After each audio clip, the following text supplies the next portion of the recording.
Oh my God. Okay, so today's vodcast is our fifth podcast in our series. Five, five. Okay, we're talking about cybersecurity today. Does that even exist? And as soon as you said the word cybersecurity, you went serious. Like we're talking about cybersecurity.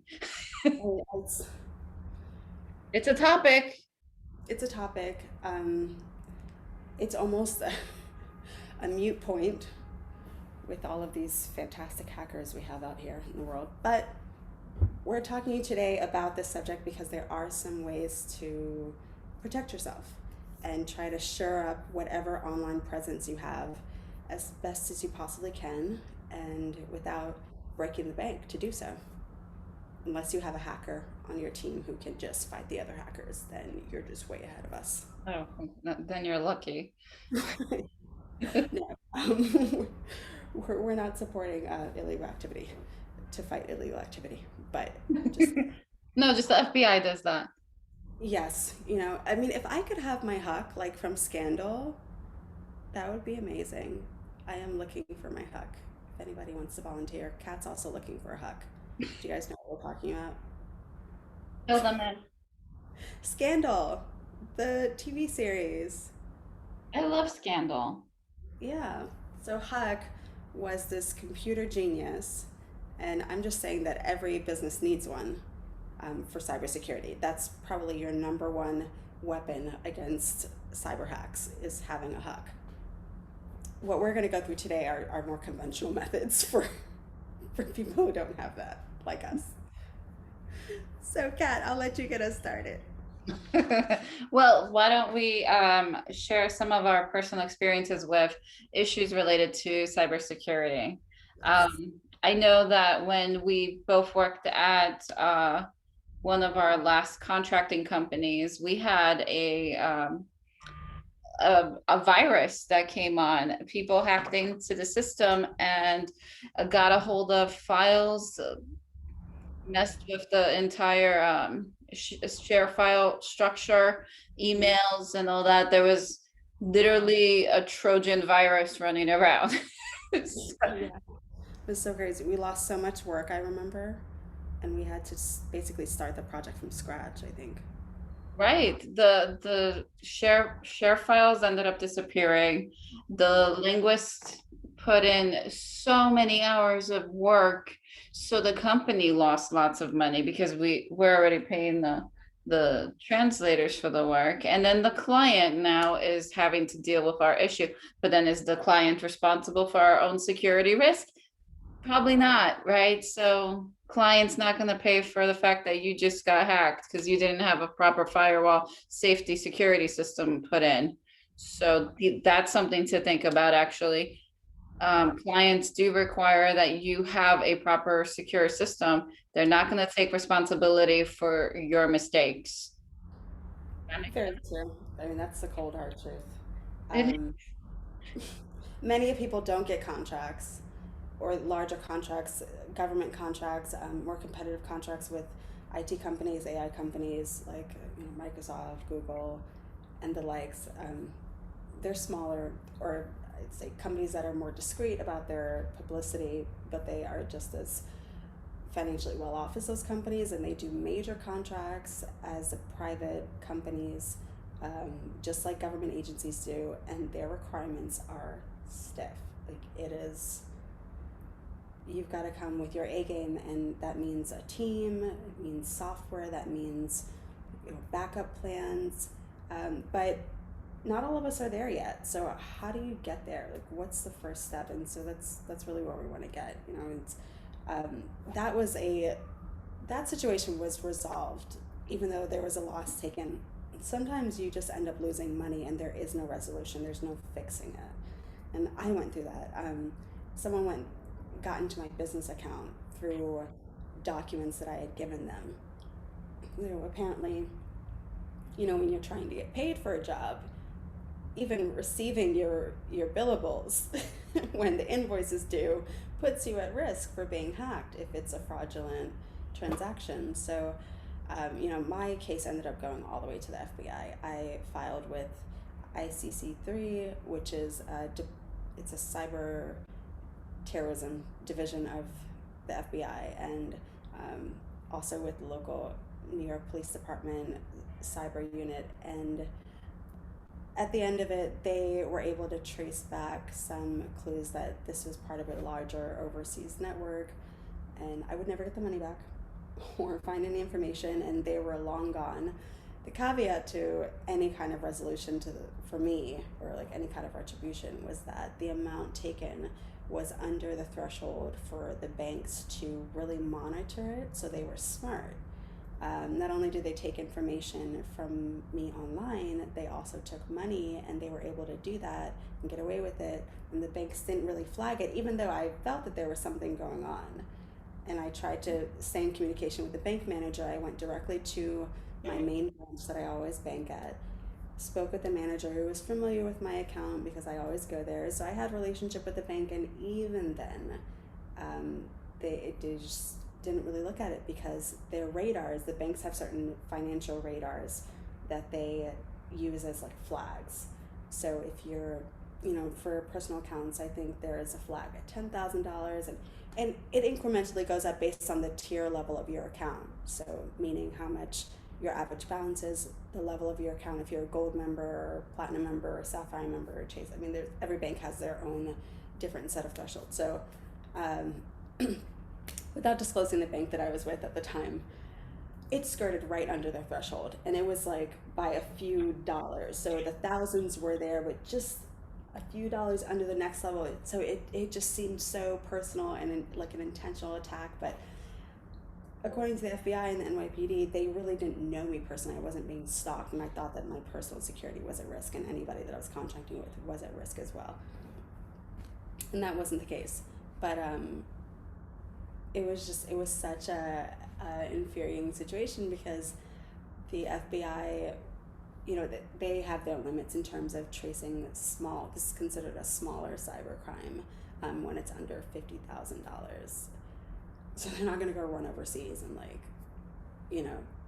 follow the case all the way there. So what was like a trigger that you noticed that made you question the transaction or anything like that?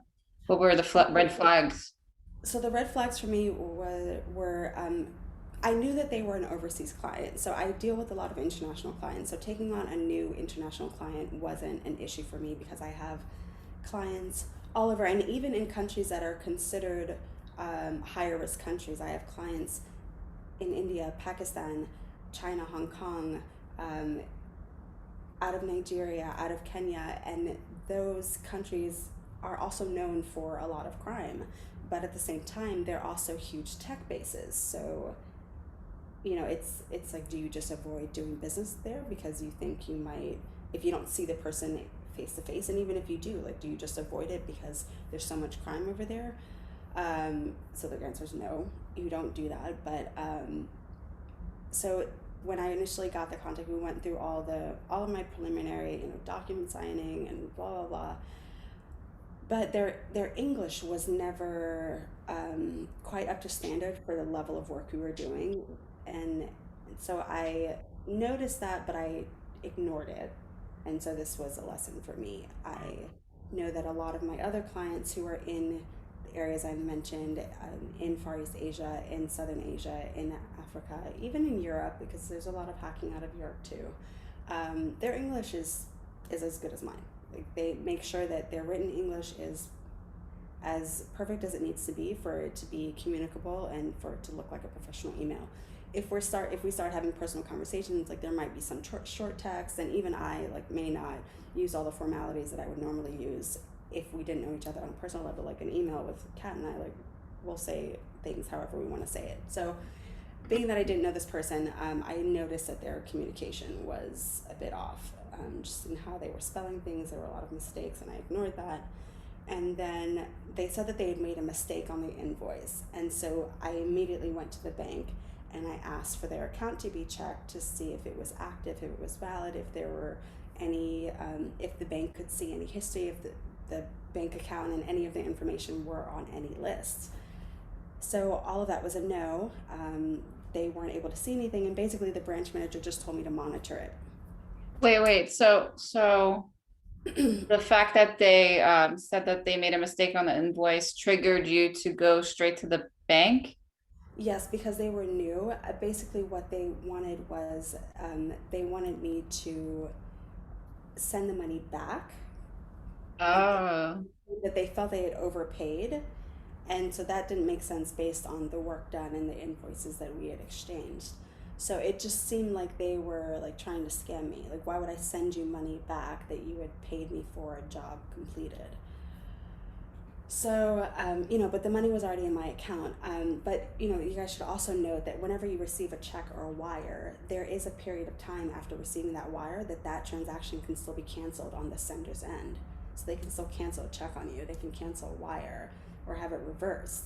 And so, it's almost as though when you receive the money, you haven't quite received it yet until, that period has passed. And for checks, I think depending on the bank, I believe it's like 60 to 90 days. And for a wire, I think it might be 30 days. So there is a period of time where scammers will often cancel the transaction or reverse it.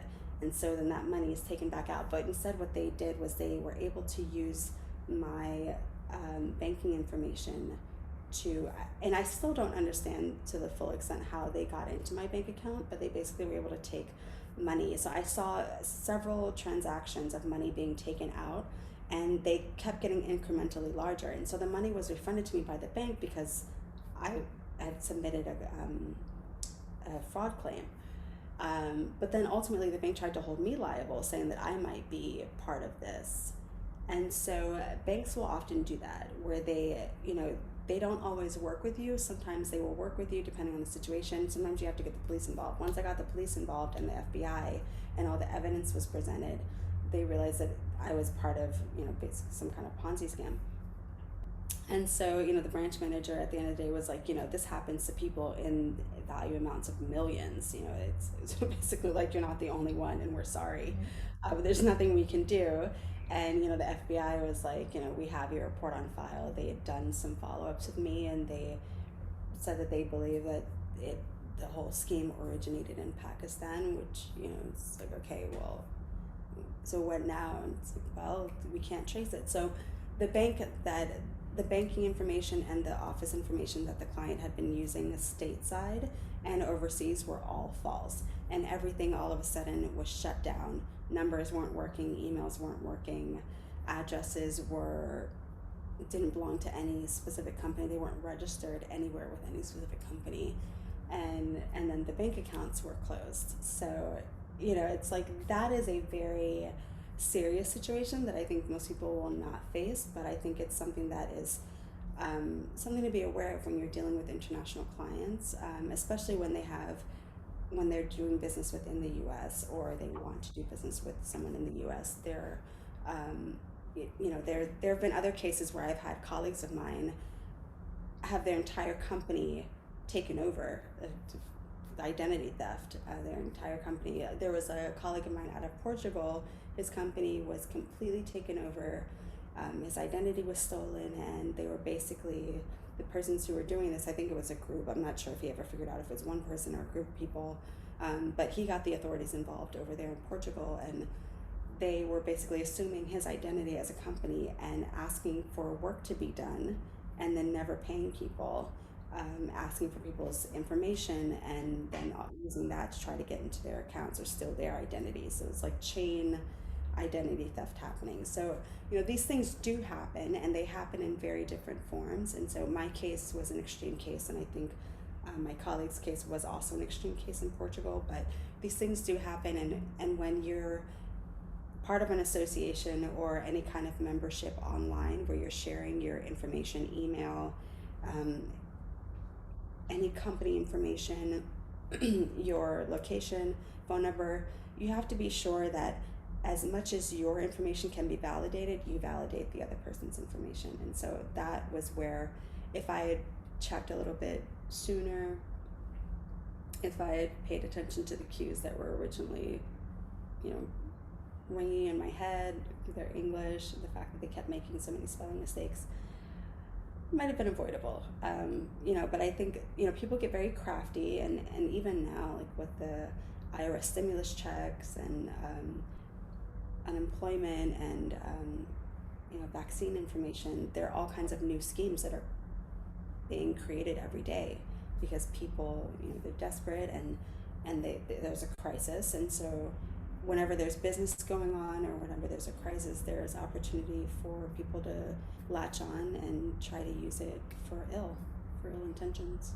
No, I seriously appreciate you sharing your story, because actually it does happen a lot.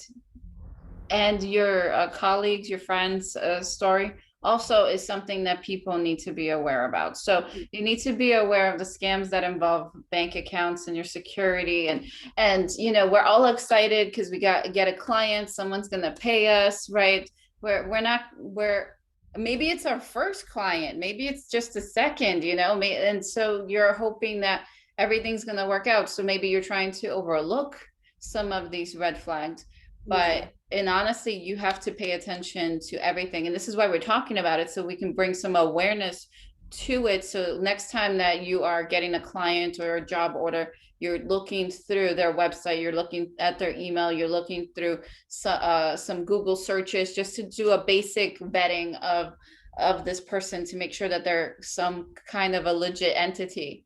Yeah.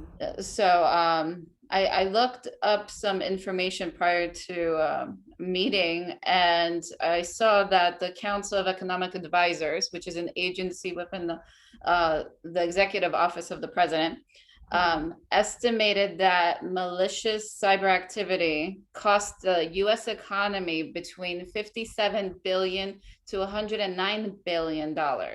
And this is a statistic that was taken in 2016. And you can reference that in the cost of malicious cyber activity to the U.S. from the CEA. So, but that's a lot of money that gets stolen every year from people. And there was another study that was done through the Center of Strategic and International Studies, CSIS, in partnership with McAfee. We know McAfee from our computer systems. I don't know, some people use it, some people don't. And they reported that nearly $600 billion, which is nearly 1% of the global GDP, is possibly being lost to cybercrime every single year. $600 billion. And that is up from $445 billion, which was reported in 2014 by the same entity. So, and you can reference this with Economic Impact of Cybercrime, No Slowing Down. That was written in February 2018. I'm sorry. But that's a lot of money. So that is my point. Like, we don't think about it. These things happen, but everybody gets affected. And what your story was saying is that it didn't match. I mean, it didn't go up to the threshold of what the FBI was looking for in order to further investigate this situation, right? So a lot of scammers are doing where right. The bank is the first place as far as financial.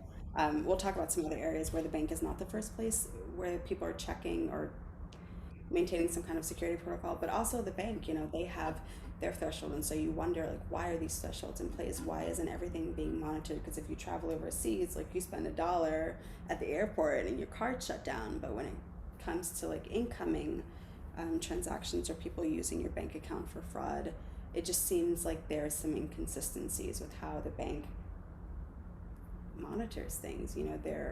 They put these thresholds in place for them to, I guess, filter the information, or for whatever reason. I wasn't given a very clear explanation on why the thresholds are at the dollar amounts that they're at, but I think the main reason is that crime is committed at certain levels for certain amounts, but in truth, people will steal whatever amount of money they can, and it doesn't necessarily need to be over $10,000, over $50,000. They'll steal a couple $100 out of your account and keep doing it if they can. Right. You have to pay attention. You have to be aware, constantly on the lookout. There are various ways where you can try to at least prevent some of this stuff happening, or at least help yourself be on the lookout, like you're saying, credit monitoring and things like that. So yeah, the banks, different banks have different types of credit monitoring. So definitely check with your bank on what they offer. What's crazy, what's happening right now in the US, right? There's a lot of companies that are coming out that are specifically focusing on credit monitoring. So they're taking over like that area, that industry, and you have to pay for that service. And so it can be hundreds of dollars for you to have that service. And then certain other companies are just not monitoring you. Companies that you would think would be monitoring you, that you have invested time into that, because these new credit monitoring companies are taking over that whole industry. So they're getting that money, if that makes sense. So TurboTax, for example, offers credit monitoring. You add that into your package, and they will monitor your credit, your identity for whatever the year or something. So Tax Act does the same thing. So you may want to try to look at those companies when you're filing your taxes every year, or check with H&R Block, check with whoever you file your taxes with, to see if maybe they can guide you in the right direction. We are not tax profession. We are not accountants. We do not have a background in finance. So we don't do that, but we are aware of certain companies that are out there that may be able to assist and at least give you an additional layer of protection. Mm-hmm. Yeah, Credit Karma is another one. They have free services, and I think they also have membership services. And they offer credit monitoring and identity protection, which is very important. And then for businesses, you just want to spend the extra money to have that extra layer of protection. And because even if this does happen to you, in my case, the money was taken. I ended up recouping it through other work, and I made the money back, but that was through working. But I realized there were certain layers of protection that some of these services offer, where I could have submitted a claim and I would have been protected and maybe received some of that money back, but I didn't know about it at that time. And that was at a time when I was trying to get more overseas clients. So like Kat said before, you're like hungry for new clients, and you're hungry for these connections, and getting more, expanding your network or whatever your goal is. And so you just kind of go at it with a lot of zeal, and it's, you get a little overzealous and sometimes less cautious. So, these extra expenditures are worth it in case that does happen to you. And sometimes you just can't prevent it. I mean, you might shred all the documents, have the team, have the people watching, and still someone will find a way to try to get the better of you. And so what you want to do is not only try to prevent it, but also add a layer of protection where you have other professionals who are tax professionals, accounting professionals, legal professionals who can help you and, bounce back from it, because that really is most important. There are ransom hacks that happen where companies don't bounce back from it, and they end up taking major losses. Right. And even individuals like coming back from identity theft, that's... And there, everything you just said is absolutely on point. Absolutely on point. So I hope that if you guys are watching, you're taking some notes on these comments that we're giving you. There's also people that are in the industry here, business owners and professionals that aren't as tech savvy with computers, with the cloud, with systems in general. So a hacker might get on your computer, pop up a message saying, in order for you to unlock your Outlook, you need to put in your account information. Yeah. Don't do that. Do not do that. Your computer is now in the hands of the hacker, so do not put any information into that computer. Get your IT department on the line for protection. And if you don't have an IT department, that would be a good time to start one. If you can. If not, find the professionals who can help you. Actually, the other day, I got a call from Amazon that was fraudulent. So, even Amazon's dealing with it. The person called me and said that my Amazon account had been hacked into, and someone had ordered an iPhone using my bank information, which I don't keep in Amazon, so like that's not possible. I ended up telling them that I was an Amazon employee, and they immediately hung up. Immediately hung up. Brilliant. Yeah, but I've had more experience with this now. So when you don't know, I mean, I kind of just, played with him for fun, which people, you can look online, look on Reddit, look on any other forum. That people have endless stories of how now they just kind of toy with these hackers, and it infuriates them, and that you really do see their personality come out. They usually will use English or US based addresses and contact information, or popular European based addresses and contact information, and then their name will match that area wherever it is. If it's in the US, it will sound more American. If it's in England, it'll sound, like a typical English name. Likewise for France or Italy or wherever they're pretending to be. And so, they'll tell you things like, Amazon, is calling you. And what they want you to do is, so this Amazon scheme, they wanted me to download an app. And so I Googled the app, and there were tons of comments on Google of people losing money and getting their accounts hacked into, and actually having things purchased through their Amazon account by these persons who had them download this app, which allows the hackers to infiltrate your phone or your computer or your tablet through the app, and basically, like, you do I think it's for screen sharing. I never actually downloaded it and did it, so I don't know what all the parameters are, but I think it basically is a screen sharing app where they then can basically go through your phone or go through your whatever device you're on. They can just go through all your information. And so I think That's scary. it's very scary, and that's for everyday consumers. Like, that has nothing to do with business. So imagine how much people are coming after businesses where the idea is that we have more money in the account because we're a business. It's tough, and you want to Right. just be aware. Like, know how people communicate with you. If you have an Amazon account, if you have and I do have business relations with Amazon, so I know how Amazon functions, and I know that that's not how they handle their customer service. So I felt okay being like, I'm an Amazon employee, and anything they had to ask me, like, I could answer, because I've done contracting work with Amazon before on on their for their AI stuff. So it's just like, where exactly are you located? Like, that office is actually supposed to be in Seattle, and like, I straight quoted them an address that I know from a colleague in Seattle working, and they were like, "Oh," and just hung up. Oh my gosh. Well, that's great because you were on point, you were aware, you looked up the reviews. So these are check marks Yeah, we're these are checking things off that you right can. now. Yeah, And consumer reviews, right? So that goes into consumer reports, or just actually looking at reviews, going on Yelp, going on Google, checking reviews there, and making sure that companies are legit. Looking up addresses, question everything, yeah, just like you just did on this phone call. Question everything. That was the yeah, wrong address. I checked it. I know it. My friend works there. I like, hello. So yeah. Check very everything. important. Their word for bond. Kat, you're absolutely right. You're so on point with that. There's never enough checking. Like, there's no rush. There's never any rush. Don't ever let them pressure you. I know people are dealing with a lot of IRS scams. I keep getting notices from the IRS about that. Like, there are scams out there. It seems like major companies now have so many bulletins out about the scams that are going on in their name. And so they're dealing with this too. You have to be as aware as they are.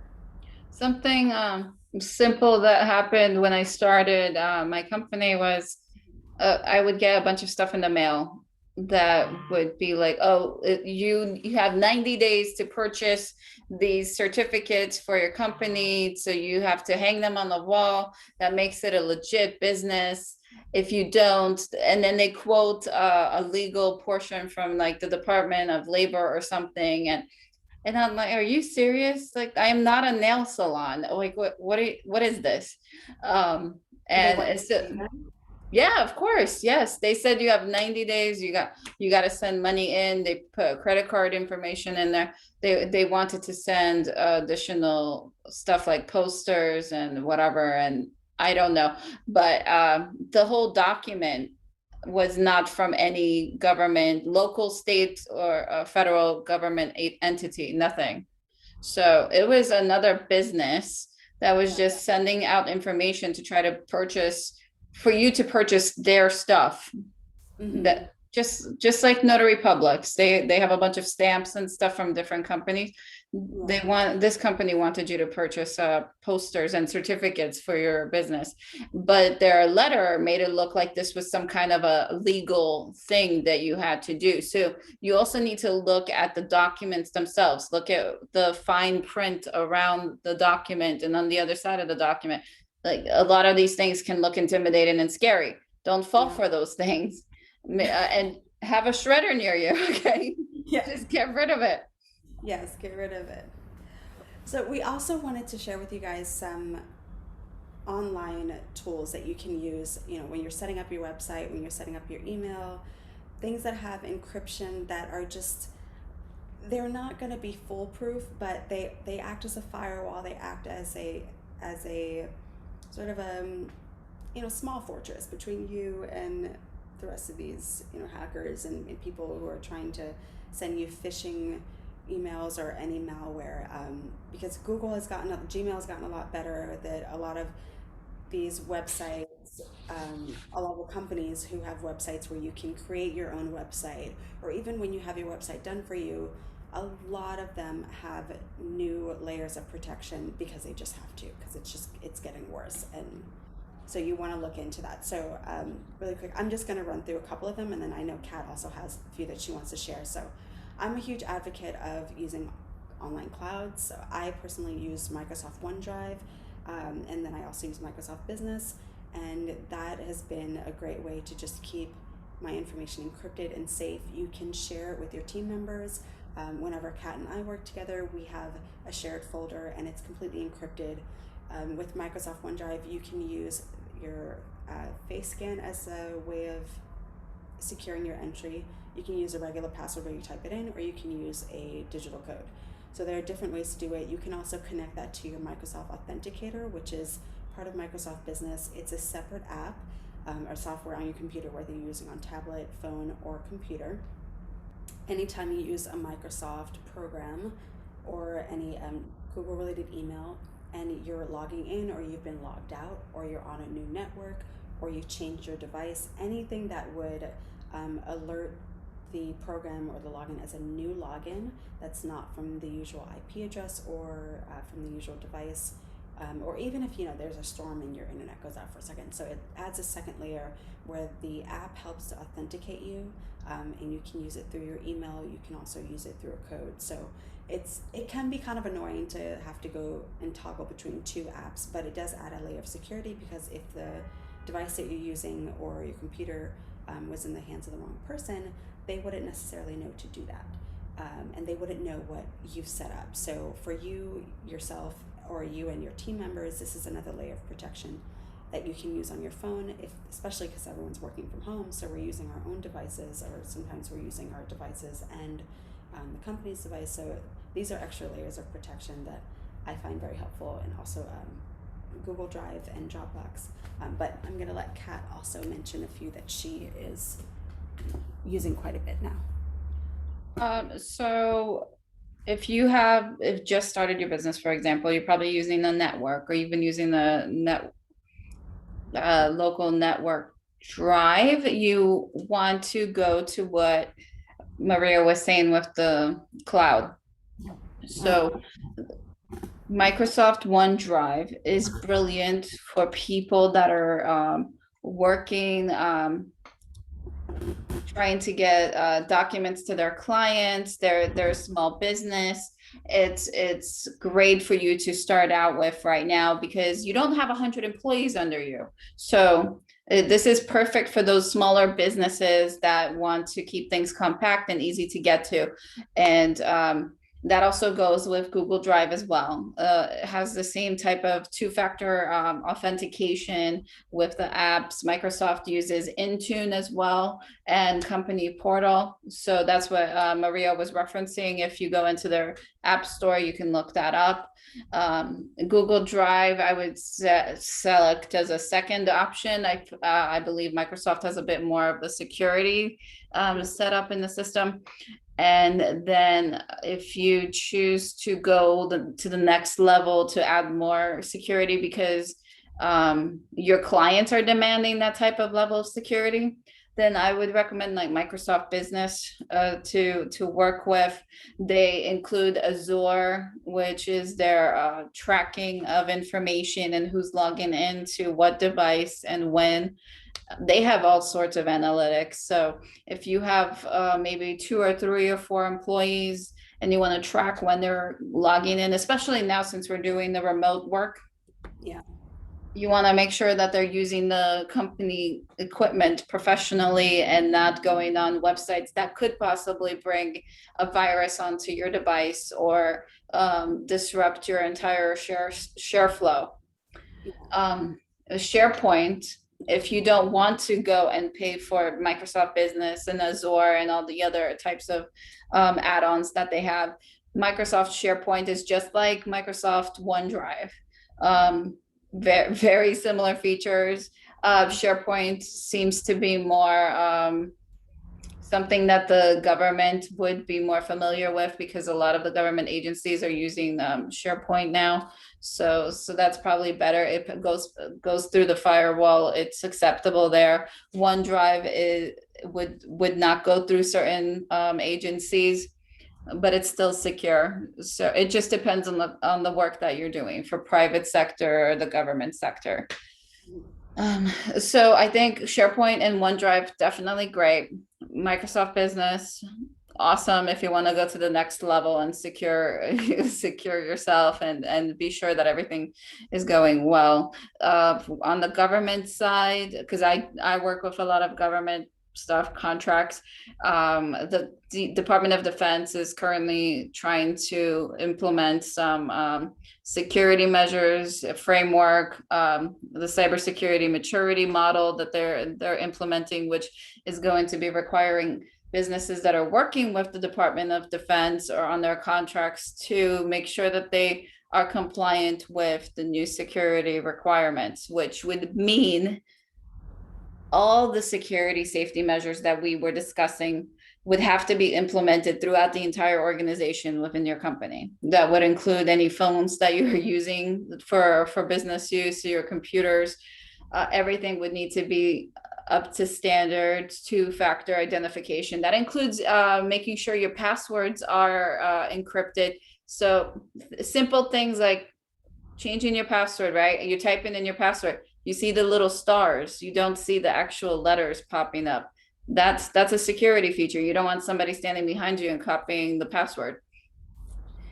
So there's, I don't know, 50, 60 pages that they have on this requirement that you need to check off in order to be compliant.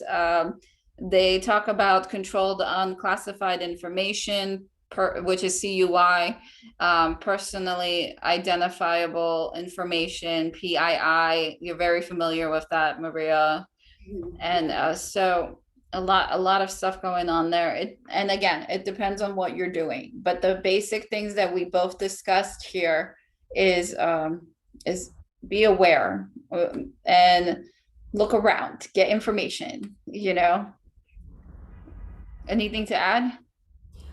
No, all of that is amazing. Like, that is so much information, and it's probably a lot for you guys to digest, but it's just, information sharing and things that, tools that you may not be aware of, resources that you can use for yourself and for your team that you may not be as familiar with, that you should definitely get familiar with. And the same applies to how you receive payments. A lot of businesses are now receiving payments online. They're moving away from checks and wires, and they're moving towards automated electronic payments. There's a lot of PayPal being used, Zelle. There are other companies that are helping to facilitate this, such as Melio and Bill.com. Those are 2 that I've worked with. Melio is not a paid subscription service, or you can pay for a level of it, but there's also a free component. Bill.com is a monthly subscription for companies to facilitate invoicing, receivables, and payables for their clients and contractors or employees they have working with them. And those are just 2 examples, but those are other resources to secure yourself on a financial level when you're receiving money from clients and you're also paying people. Because it's not the same as like receiving a standard check, or if you're a W-2 employee, like just go straight to your bank account. When you're doing business, you have to find other ways, creative ways to send and receive money that is secure and encrypted. And there are tons of other apps out there, but these are some that we use. So, all of this is just added layers of information that you guys can add to your toolbox and make work for you. Yeah, couldn't have said it any better. That was brilliant. If you guys have any questions, put them in the chat, and we will try to link some information in the description. Yes, we will definitely try to do that.